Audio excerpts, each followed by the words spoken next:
السلام علیکم ورحمۃ اللہ وبرکاتہ۔ سامعین کرام، ہم بحیثیت مسلمان جانتے ہیں کہ اسلام ایک مکمل ضابطہ حیات دین ہے اور انسان کے پوری زندگی کی رہنمائی کرتا ہے۔ اسی طرح بعض وہ اعمال من گھڑت اعمال کہ جن کا اسلام سے کوئی تعلق نہ ہو، اسلام کی طرف نسبت کرنے سے، اسلام میں داخل کرنے سے اسلام کی روح انسان سے نکل جاتی ہے۔ سفر کے آخری بدھ کے متعلق کچھ باتیں آپ سے عرض کرنی ہے جو عوام الناس میں رائج ہیں، جن کا سمجھنا بھی وہ ضروری ہے اور سمجھنے کے بعد ان اعمال کو چھوڑ دینا، ترک کرنا بھی بہت ضروری ہے۔ مثال کے طور پر سفر کے آخری بدھ کے متعلق عوام الناس میں یہ بات رائج ہے کہ حضور صلی اللہ علیہ وسلم نے صحت غسل فرمایا۔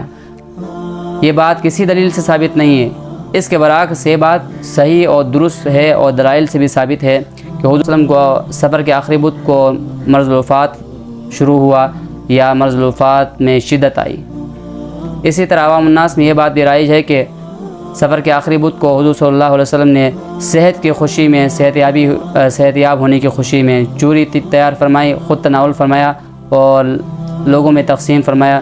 تو لوگ سمجھتے ہیں کہ یہ عمل بھی ثواب والا ہے اور چوری بنا کے لوگوں میں تقسیم کرنا چاہیے۔ یہ بات بھی بالکل درست نہیں ہے۔ اسی طرح اس خوشی میں اس دن کو لوگ نفلی روزے بھی رکھتے ہیں، یہ بھی کسی دلیل سے ثابت نہیں ہے۔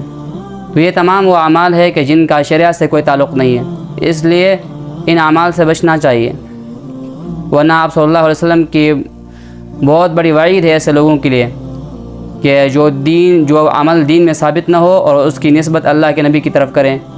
پیغمبر نے فرمایا کہ من کذب علی متعمدا فلیتبوأ مقعدہ من النار، جو شخص مجھ پر جان بوجھ کر جھوٹ بولتا ہے تو وہ اپنا ٹھکانہ جہنم بنائے۔ تو بہت بڑی وعید ہے۔